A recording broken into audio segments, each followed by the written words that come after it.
Velvet Kavisha प्रकाशन, झेप सामाजिक संस्था यांच्यातर्फे आयोजित विश्वविक्रमी पुस्तक प्रकाशन सोहळ्यामध्ये आज आपण या मुलाखती घेत आहोत. आपल्याबरोबर वेल्वेट कविशा प्रकाशनच्या स्वतः खुद्द वर्षा ठुकरुल मॅम आज बसलेल्या आहेत आणि सुपर एक्साइटेड म्हणतो तसा हा इंटरव्ह्यू होणार आहे. बरोबर. वर्षा, तुझं खूप खूप स्वागत. धन्यवाद. सगळ्यांबरोबर एक आपलं पुस्तक प्रकाशित व्हावं अशी इतर लेखकांची हे आहे आणि त्यांच्या तर्फे हा विश्वविक्रम होईल. पण ह्या 50 लेखकांना 50 पुस्तकं 44. आणि 45 लेखक 44 लेखक अशी जी मोळी बांधणारी व्यक्ती आहे, त्या व्यक्तीचं आपण आज मनोगत जाणून घेऊया. वर्षा, तुझ्या या उपक्रमाबद्दल, तुझ्या या पब्लिकेशनच्या प्रवासाबद्दल थोडं सांगशील? हो. मिनल, आपण आहे ना गेल्या वर्षभरात म्हणजे एक एप्रिलमध्ये प्रकाशन संस्था चालू केली. ती प्रकाशन संस्था चालू करताना याच्यासाठी केली की आपल्याला आहे ना हे करायचंय की आम्ही जेव्हा माझ्या स्वतःच्या पुस्तकांसाठी आम्ही जेव्हा प्रकाशकांना भेटलो, तेव्हा त्यांचे रेट्स, त्यांच्या त्या कॉपीज म्हणजे हो. इच्छा असून आपण करू शकत नाही. त्यामुळे मी म्हटलं की आपण यात उतरूया. मग आम्ही उतरलो. पण गेल्या वर्षभरात आम्ही जवळजवळ 6 ते 7 कार्यक्रम केले, प्रातिनिधिक कथासंग्रह केले आणि ते प्रातिनिधिक कथासंग्रहामधून आम्हाला जवळजवळ 180 लेखक कनेक्ट झाले. कमाल. साहित्यिक म्हणजे नंबर. हो. 180 कनेक्ट झाले. हा आम्ही उपक्रम डिक्लेअर केला तेव्हा आमचे 30 लेखक कनेक्ट नव्हते झाले नाशिकचे. ते आत्ताही कनेक्ट नाहीयेत या उपक्रमात. तर 180 मधून मग मला बऱ्याच जणांनी सांगितलं की वर्षाताई तुम्ही हे करताय तर आम्हाला पुस्तक काढायचंय. तर तुम्ही पुस्तक काढण्यासाठी आम्हाला काय मदत करा. मग बरेचसे सीनियर सिटिझन आहे, पेन्शनर आहे आणि त्यांना हा प्रश्न पडतो. त्यांना एक तर माहीत नाहीये की आपलं लिखाण उठेल का? म्हणजे विकलं जाईल का? मग त्या हिशोबाने की त्यांना घाबरतात ते. आणि तुम्ही कुठल्याही प्रकाशकाकडे जा, ते सांगतात तुम्हाला 100 कॉपीज हव्यात, काढा. 300 कॉपीज काढा. आम्ही आम्हाला 200 ठेवणार आणि पैसे 500चे घेतात किंवा त्यांचे वेगवेगळे म्हणजे आहे स्टॅटस गणित. हो. गणित. तर आता मी मग आम्ही ह्याला ऑगस्टला एक कथानगरीचा कार्यक्रम केल्यानंतर एक मीटिंग झाली आमच्या टीमची. मग आम्ही ठरवलं की आपण असं काहीतरी करूया की ज्यात सगळ्यांना पुस्तक काढता येईल. मग आम्ही हे 7555 मध्ये डिक्लेअर केला उपक्रम. तर कमाल. आम्हाला असं वाटलं की एक 20-25 लोक साहित्यिक येतील आणि ते त्यांच्याकडे होऊन जाईल. म्हणजे हो. तेवढ्या लोकांचा आपण एक साधासा कुठलातरी हॉल घेऊ, आपल्याला परवडेल असं आणि प्रकाशन सोहळा करून देऊ. तर त्यांचाही आनंद होईल. पुढे जाऊन आपल्याला मला प्रकाशक म्हणून हे कळेल की बाबा पुढे जाऊन यांचं साहित्य विकलं जातंय की नाही, हो. हे आपल्याला समजेल. तर आम्ही 25 कॉपीज द्यायच्या ठरवल्या आणि बघता आमच्याकडे 40 लेखक झाले जमा. 40 कमाल. लेखक झाल्यानंतर आम्ही हे केलं, थोडं असं सांगतात ना आपल्याकडे सगळे हुशार आहेत साहित्यिक. त्यामुळे ते म्हणे की आपलं वर्ल्ड रेकॉर्ड होऊ शकतो, तर तुम्ही जरा चौकशी करा. मग मी चौकशी केली तर 32 पुस्तकांचं हैदराबादला एका पब्लिकेशनने केलेलं आहे केलेला आहे. आणि ते वेगळ्या कन्सेप्टमध्ये आहे. हे नाही लिटरेचर म्हणतो आपण किंवा हे हो. यात नाहीये किंवा म्हणजे फिक्शन किंवा यात नाही.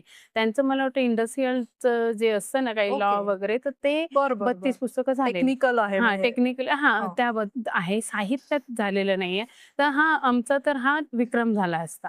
तर आता यात 2 बाल साहित्य आहेत याच्यात. एक इंग्रजी आणि एक मराठी आणि बाकी सगळे कथासंग्रह, कविता संग्रह, कविता चारोळी संग्रह. संग्रह, कादंबऱ्या असं सगळं आहे. आता यात कसं झालं माहितीये का? आम्ही हे केलं. 40 लोकं झाल्यानंतर माझी या उपक्रमात 5 पुस्तकं आहेत. मला एकही काढायचं नव्हतं खरं. पण बघितलं? 5 पुस्तकं एवढ्यासाठी झाली की 40 मधले ना 10 जण मागे गेले. की काही ना काही काय आलं म्हणजे त्यांच्याकडे की मॅडम आम्ही बाहेर पडतो. मग ठीक आहे. मग आम्हाला तो 32 हो, पार तो आकडा करायचा होता. आपल्याला गाठायचा होता. बरोबर. मग आम्ही म्हणून मी माझी 5 पुस्तकं जी आधीच आम्ही वेबसाईटवर वगैरे पोर्टलवर टाकलेल्या होत्या कथा, कादंबरी, त्या सगळ्या उचलून मी 5 रजिस्टर केल्यानंतर माझ्याकडे अजून 9 लोकं आले. परत जॉइन झाले. 9 लोकं आले आणि मग माझी पूर्ण माझी आता 50 पुस्तकं आणि 44 लेखक असं सगळं झालेलं कमाल. आहे. मला एक छोटंसं सांगावंसं वाटेल. हुरहुर नावाची तिने एक मालिका लिहिली होती आणि त्याचं पुस्तक नव्हतं. ते आणि केलंय मी मी. ह्या उपक्रमाच्या निमित्ताने ते पुस्तक बघितलं आणि मला आवडेल सांगायला की तिचा वेल्वेट कविशा म्हणून जो एक स्फुटलेखन म्हणजे एक छोट्या-छोट्या हो. कथांचा भाग 1 माझ्याकडे आहे. हं. तिचा भाग 2ही येतो काय आहे. समजली? हं? काय समजली? काय समजली? एकदा तुमच्या ठसक्यात ना. एकदा आता म्हणा, हो. एकदा म्हणा. पहिल्यांदा छोट्या-छोट्या अशा कथा काढल्यात आम्ही आणि त्याचं नाव ठेवलंय काय समजलीव आणि आता त्याचा दुसरा भाग काढलाय काय समजलीव 2.0. येस. तर वाचणारे जे आहेत चाणक्य त्यांनी 2 लक्षात ठेवू नये, 0 लक्षात ठेवावा. मॅड आणि बॅड कॉमेडी आहे त्यात. तर काही नाही म्हणजे डोकं फार काही लावायचं नाही, वाचायचं नाही, सोडून द्यायचं असं आहे ते. बरेच लोकं म्हणतात, की बाई फार हे लिहिते. पण नाही ते आम्ही एक हे सांभाळतो गं. म्हणजे असं वाटतं लोकांना, की फार वल्गर लिहितात की काय. मी पण ना आपल्या घरातलेच असतात गं. कितीतरी घरातले अगदी, असतात. अगदी फक्त कोणी बोलत नाही. एक मी सांगेन की कंपॅरिझन नाही, पण एक उदाहरण म्हणून मला आवडेल सांगायला, की अमिताभ बच्चन यांना आपल्याला का आवडतात अमिताभ बच्चन? पण आपण तसे अँग्री यंग मॅन नाही आहोत. हां. आम्हाला कविशा किंवा वर्षा, मी तिला वर्षा क्वचितच म्हणते, हो. कविशाच माझ्या तोंडात येतं. पण आम्ही वेल्वेट कविशाला का फॉलो करतो? कारण आम्ही असे आमच्यासाठी हे एक फॅन्टसी आहे. You are just like dream for me, की माझं एक नेक्स्ट व्हर्जन हां. कॉमेडी असेल किंवा तिचं जे रोमॅन्टिक लिखाण आहे, अतिशय तरल असतं आणि खरंच हुरहुर लावणारं पण असतं.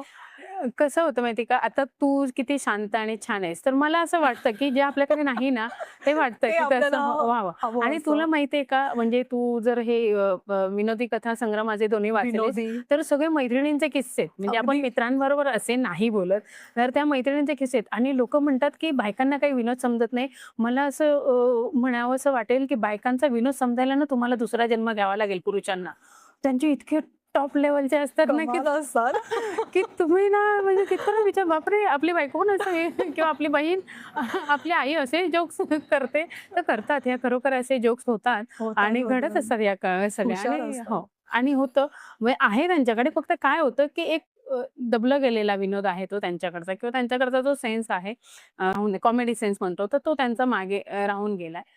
पण हे मला सापडतात, मग मी लिहून काढते. त्यानं कमाल. माझं पुस्तक होतं. लिखाण करणं, त्यातून समोरच्याच्या चेहऱ्यावर हास्य आणणं हो. किंवा ती हुरहुर निर्माण होणं, ही हं. एक खूप मोठी कला आहे असं मला वाटतं आणि ती तुझ्याकडे खूप देणगी आहे वर्षा, थँक की तू यू. इतकं छान लिखाण किती वर्ष करती आहे हो, ती. जेव्हा ते ब्लॉग स्पॉट्स वगैरे हो. ते मॉनिटाईज केले होते. हा आपले 3 आजचा वेबसाईट होत्या. विक्रम म्हणला तर मला हाही एक विक्रम असा आवडेल हिच्याबद्दल सांगायला, की सगळ्या माध्यमांमध्ये लिहिलेलं आहे. हो. सगळ्या प्रकारच्या लोकांशी कनेक्टेड आहे. माणसं धरून ठेवणं, त्यांना प्रेरित करणं. एकटीनेच पुढे कधी पण जाऊ शकली हो. असतीस. कसंही आज आणि 45 लेखकांना कशाला घेतलंय हे बरोबर. मला उबंटू ही कन्सेप्ट जी आहे, ती वर्षाकडे बघून मला खरं समजली असं म्हणायला पाहिजे, की हं. एकाच ठिकाणी सगळ्यांनी मिळून काहीतरी करूया आणि इतर प्रकाशकांना नसता का विचार करता आला. पण आज वेल्वेट कविशाने विचार केला, की साध्या लेखकांना किंवा खूप जणांना तिने प्रेरित करून लेखन करायला लावलं. हो. त्यांचे पब्लिकेशन ती करून देते. त्यांना लिखाणापासनं हात हो, हँड हो. होल्डिंग म्हणतो आपण. आपल्याकडे 4 प्रूफ रीडर आहेत, मी नाही. आपल्याकडे हे जे लोकं आहेत सगळे हे लोकं हे करतात आहेत काय म्हणजे वयस्कर आहेत. त्यांच्या एका हे तर आपण थोडं त्यांना मार्गदर्शन करतो, की "काका हे थोडं वाक्यरचना अशी करा" किंवा हो. तर ते आपल्याकडे प्रूफ रीडर आहेत आणि ते सगळं करतात. परत आपण इतकं व्यवस्थित करतो पुस्तक म्हणजे असं 7,555 घेतले म्हणून कुठल्यातरी एका झेरॉक्स मशीनवरून काढल्या झेरॉक्स आणि नाही, बाइंडिंग करून नाही. दिलं असं आपण करत नाही. क्वालिटी आपली A1 असते. नॅचरल शेड घेतोय आपण आणि श्रीलिपीमध्ये आपले प्रिंट असतं आणि त्यात सुंदर. हां, जे म्हणजे जे आपले व्हेरी हां, प्रोफेशनल लूक. व्यवस्थित जे आहे ते आपण करतो. म्हणजे कुठे कॉम्प्रोमाईज करत नाही क्वालिटीत वगैरे. आता तू म्हणतेस ना, की जे हे आपण म्हणजे सगळ्यांना घेऊन पुढे जाणं मला असं आवडतं. मुळात माणूस हा समाजप्रिय आणि म्हणजे असा संवाद राहणारा आहे व्यक्ती. त्याला लागतात माणसं. तर मला असं वाटतं, की मी एकटी पुढे जाऊन माझी एकटीची माझ्याबरोबर जे सोबत येतील, मी त्यांना मोठं केलं तर आपोआप मी मोठी होणारच आहे. त्याच्यासाठी मला वेगळे काही एफर्ट्स टाकायची गरज नाहीये. खूप मी सुंदर. हां, मी कसे आता आपण सोबत चाललोय, मी तुझ्यासोबत चालली आहे. कोणी मला म्हणणार आहे, मिनलची मैत्रीण आहे. जेव्हा तू माझ्या ह्याच्यात येशील तेव्हा कोणी म्हणणार आहे, की ही वर्षाची मैत्रीण आहे. हे काय आपण एकत्र चालतोय. खरं आहे. इथे कोणी कमी जास्त नाहीये किंवा काही नाही आणि खरं मला असं म्हणायचं प्रकाशकांनी खरं माज करू नये. कारण लेखक आहे ना, त्याने जर हम्म. लिहिलं नाही तर तुमच्याकडे काही येणार नाही. तुम्हाला ती जुनीच पुस्तकं खरंय. परत परत करून लिहावी लागते. ज्यांच्यामुळे हो. हे पब्लिकेशन उभं होते, आहे. होते. आणि आपली पण चर्चा झाली तेव्हा मी तुला म्हटलं, की मला लेखक जे आहेत ते वर पाहिजे. म्हणजे खूपच त्यांना छान. सगळं मिळालं पाहिजे. त्यांनी माझ्याकडून काहीच अपेक्षा केली नाहीये.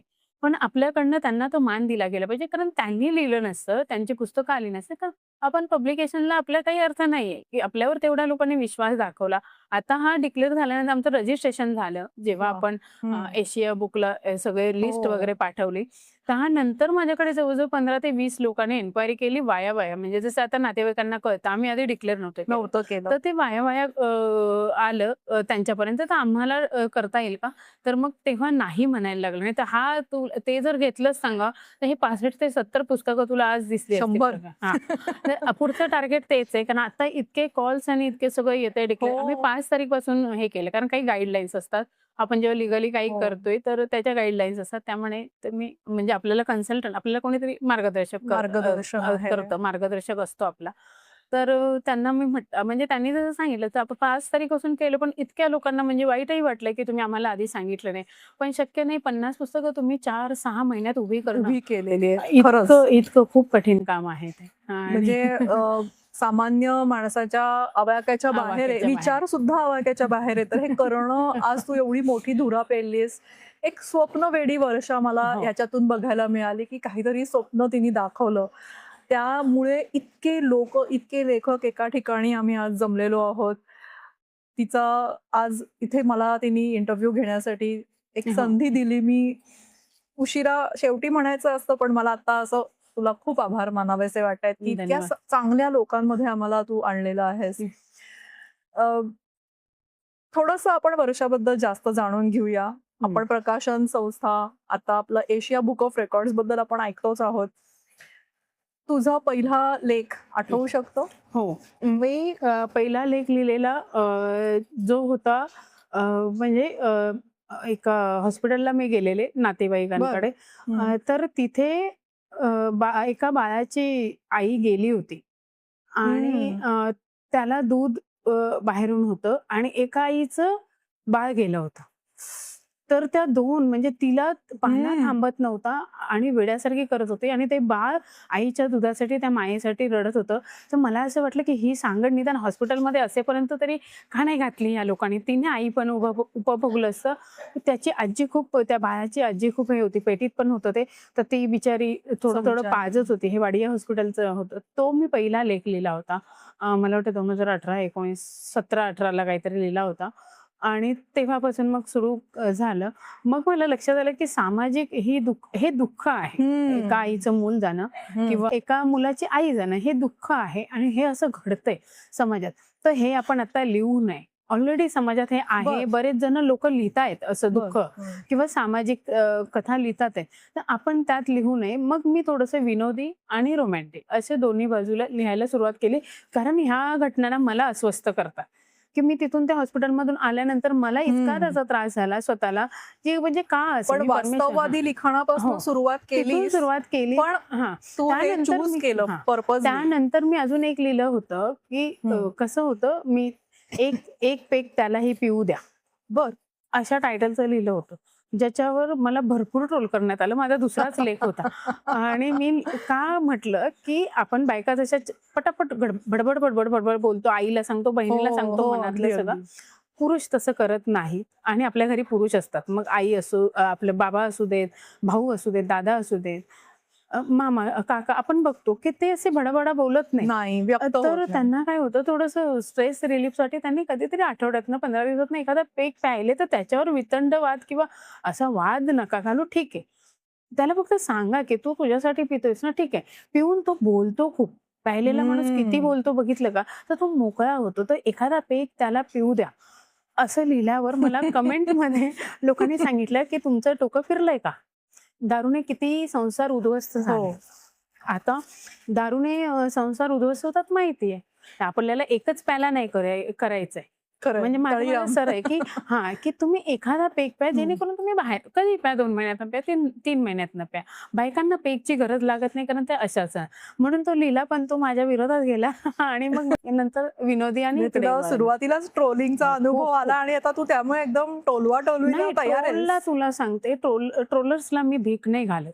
क्या बात. एक तर तुला सांगते हे ट्रोलर्स म्हणजे रिकामटेकडे धंदे. दुसरी गोष्ट ह्यांचे सगळे अकाउंट्स फेक. हो.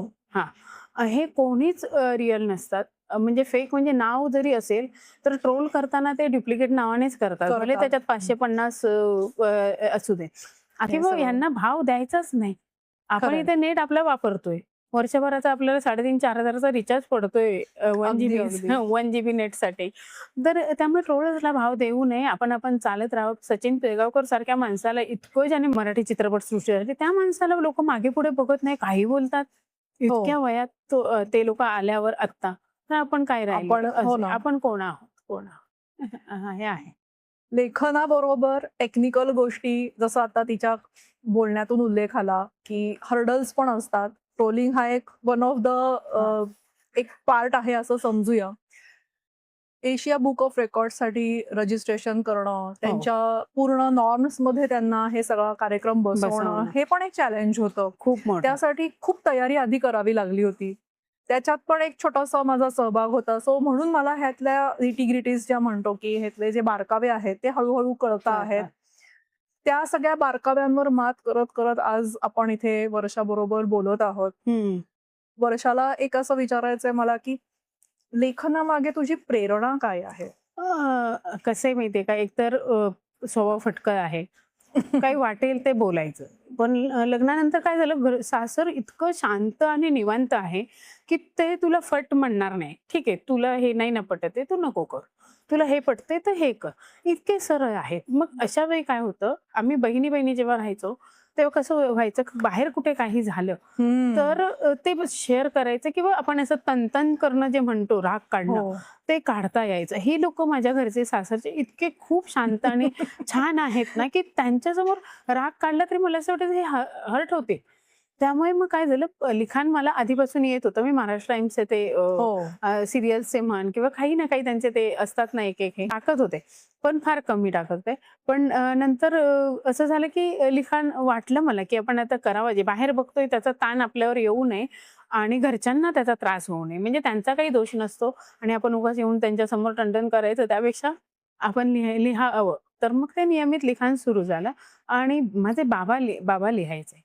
माझी छोटी बहीण आहे जी ह्या क्या बात. उपक्रमात पण आहे. नव्याने नावाने तिचं पुस्तक आहे. तर ती बहीण 14 पासून लिहिते. 2014 पासून एका ऍपवर लिहिते. मग मस्त. मग ती आधी लिहायला लागली. मी 2018 पासून लिहायला लागले. पण मी थांबले नाही. म्हणजे जी आपण कंटिन्युटी वाचनाचे सगळे प्रकार म्हणजे प्रकाशनापर्यंत पर्यंत तू पुढे झाले. आलीस. आणि आता यात मला वाटत नाही आता फक्त काय करायचं झालं. आता एक तुला यात सांगते, काय करायचं म्हणजे हे मोठेपणासाठी नाही केलंय.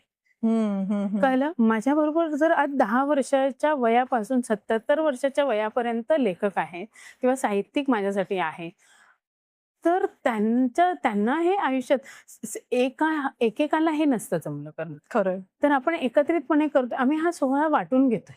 क्या बात. जसं म्हणजे तुला वाटल्यामुळे तो द्विगुणित काय होतो. खूप मोठा आता तू झालाय. बघ, नागपूरवरून फक्त ह्या कार्यक्रमासाठी लोक आले. फक्त म्हणजे ते सुंदर. लेखक नाहीये, फक्त वाचक आहे तरी या कार्यक्रमाला आले. म्हणजे हे मोठेपणा नाहीये. म्हणजे हा मोठेपणा असता किंवा हे काही मिरवणं असतं किंवा आपण जे म्हणतो ना की नाही म्हणजे माझं करणं असतं ना, तर ही लोक इतक्या लांबून आले नसते, पहिली गोष्ट. खरंय. आता दुसरी गोष्ट माहितीये का, आता काय करायचं झालं, म्हणजे रेकॉर्ड झालं, हे झालं. आता हे कसं कोणीतरी सुचवलं लेखकांमधून की ताई आपलं होते का बघूया. काही लोकांनी स्वतःहून पैसे दिले ह्याच्यासाठी. आता हा जो आमचा सगळा आहे तो 12 ते 13 लाखात गेलेला आहे प्रोजेक्ट सगळा. तर लग्नासारखं आहे का मोठ्या? एक लग्न आणि याच्यात आहे ना 6 लाख आम्ही जवळजवळ लोन घेतले. नाही, लोन घेतलंय. आम्हाला स्पॉन्सर्स मिळाले नाहीत. ह्याच्यात दुःखद हे आहे की राजकारण्यांकडून आम्हाला फंड्स नाही मिळाले. का? कारण ते तुम्हाला क्रिकेट, जे बॉक्स क्रिकेट वगैरे असतात ना मॅचेस, त्यांना स्पॉन्सर्स होतं, म्हणजे स्पॉन्सर म्हणून राहतात किंवा त्यांना देतात. आयोजक प्रायोजक सगळं बनतात दुसरी गोष्ट ते मोठ्या मोठ्या मिरवणुका तुमच्या कसल्या निघाल्या तर त्याला देतात, गणपतीला देतात. साहित्याला कोणी वाली नाही. मी महाराष्ट्र राज्य मंडळाचं जे आहेत प्रदीप ढवळे म्हणून, त्यांच्याशी बोलले की "साहेब आम्ही असं-असं करतोय." म्हणे "आमच्याकडे लेखकांचं जर पहिलं पुस्तक असेल तर आम्ही अनुदान ते पण टप्प्याटप्प्यात आहे. त्याचे काही नियम आहेत. तर त्या नियमानुसार जर तुम्ही करणार असाल तर करू शकतो आपण. पण तुमचं आता ऑलरेडी रजिस्ट्रेशन झालंय तर त्याच्यासाठी काही करता येणार नाही." तर मी म्हटलं "माझ्याकडे हम्म. खूप सारे नवोदित लेखक आहेत. तुम्ही सांगा." एक म्हटलं. तर म्हणे "नाही, आम्ही पब्लिकेशनसाठी आम्ही अजिबात म्हणजे काही करू शकत नाही. लेखक जर आमच्याकडे आले असते तर आम्ही त्यांना सांगितलं हम्म. असतं." तर मग त्यामुळे राज्य शासनाकडून काही आपल्याला मदत झालेली नाहीये. आता लेखकांमधूनच काही लोकांनी आपल्याला मदत केलेली. बर. की काहीही म्हणजे तुला सांगते अगदी ज्याला वाटेल 500, 1000, 2000, 10,000 पर्यंत असा आपल्याला फंड लेखकांकडून जवळ-जवळ 1,50,000चा फंड आहे. मी कधी हे होत नाही, मला असं भरून येत नाही. पण यावेळी मला खूप म्हणजे काय म्हणजे आपण एक स्वप्न बघतो, त्या स्वप्नाबरोबर आपल्या स्वप्नाबरोबर सगळे स्वप्न बघतात आणि त्याची जेव्हा पूर्तता होते, तेव्हा तो आनंद म्हणजे हे आनंदाश्रू आहेत, तर तो आनंद एक वेगळा असतो. आपण आता लेखनाचा प्रवास असेल, वर्षा ताई बरोबर आपण संवाद साधताना लेखन असेल, पब्लिकेशन असेल, सगळ्यांबरोबर एखादा कार्यक्रम रेकॉर्ड ब्रेक करायचा असेल, त्यासाठी जे येणारे हर्डल्स असतात, रोजी पिक्चर असेल किंवा बाहेरून दिसणारा हिमनगाचं टोक आपण बघत असतो. पण आज वर्षाताई बरोबर बोलताना हिमनगाच्या खाली ॲक्चुअली जे कष्ट घेतलेले आहेत, ते दिसलेले आहेत. त्याच्याबद्दल खरंच तुझं खूप कौतुक वर्षा. Thank you. आणि तुझ्यामुळे महाराष्ट्राचं असेल किंवा मराठीमध्ये एक इंग्लिश पुस्तक सुद्धा आहे त्याच्यामध्ये हो, पण एक इंग्लिश आहे. खूप सारी मराठी पुस्तकं आहेत. 49 आहे. वाचक नाहीत ही जी ओरड आहे किंवा लेखक नाहीत ही जी ओरड आहे ही आय थिंक थोडे दिवस तरी कमी होण्यासाठी कमी. गरज आहे की हो. इतकी सारी पुस्तकं एवढे वाचक इथे जमलेले आहेत. तुला या कार्यक्रमानिमित्त आमच्याकडून खूप खूप शुभेच्छा आणि तुझी पुढची वाटचाल अशीच भरघाव हो आणि पुढचे असे अनेक रेकॉर्ड ब्रेक होत अशी आमची इच्छा आहे. धन्यवाद. थँक मिनल. तू खूप छान प्रश्न विचारलेस आणि आज तू मुलाखतींची धुरा सांभाळली आहेस आणि मी बिनधास्त आहे तुझ्यामुळे किंवा केतकी आत्ता जी करते म्हणजे Yes. मला तुला सांगू म्हणजे तू मगाशी विचारलं आता परत थोडंसं सांगते की तू म्हटलंस ना की हे इतकं मोठं करण्याला खूप हे लागतं तर हे मोठं करताना ना बरेच ह्याला खांदेकरी आहेत हो. जे वरपर्यंत घेऊन चालेल म्हणजे आम्ही एका वेळी आम्ही 10 माणसं धावतोय म्हणजे ते वेळात वीर दौडले 7 आम्ही असे 10-12 दौडतोय असं आहे. आता बरेच लोक म्हणतात की बायकांना हे ठीक आहे हे सांस्कृतिक कार्यक्रम वगैरे असतात म्हणून बायका करू शकतात शिस्तबद्ध. तसं नाहीये ग. खूप सगळे चांगले छान आहेत की आपणही किती करतो कार्यक्रम तर छान होत राहतात असे कारण हे उत्साही आहेत सगळे आणि हा उत्साहाचा टिकून राहावा त्यासाठी अशी खरं करावेत प्रकाशकांनी ना असे प्रोग्राम करायला हवे. सोशल मीडियाच्या गर्दीमध्ये आज एक हातात पुस्तक घेऊन वाचणं ही सुद्धा एक खूप पर्वणी आहे आणि हे पुढच्या आपण पिढीसाठी हा वारसा इथे ठेवायला हवा. आपण पुढे मी आता उद्या डिक्लेअर करेनच आपण एक संस्था रजिस्टर केली जी झेप तुला दिसते ना झेप सामाजिक संस्था याच्याद्वारे आपण पुढच्या पिढीसाठी काम करतोय. आणि हे जे आता तुला माझे लेखक दिसतात आहेत हेच पुढे जाऊन काम करते यांची मुलं म्हणजे फार काही नाही काम करायचंय की रोजचा 1 तास फक्त काढायचंय रविवारचा दर रविवारी तेवढंही पुरेसं आहे. आपण करत नाही म्हणून होत नाही करत राहिलो तर नक्की होत. क्या बात. वर्षा तुझ्या बरोबर बोलून खूप छान वाटलं. तुझ्या पुढच्या सगळ्या प्रवासासाठी आमच्या शुभेच्छा आहेत.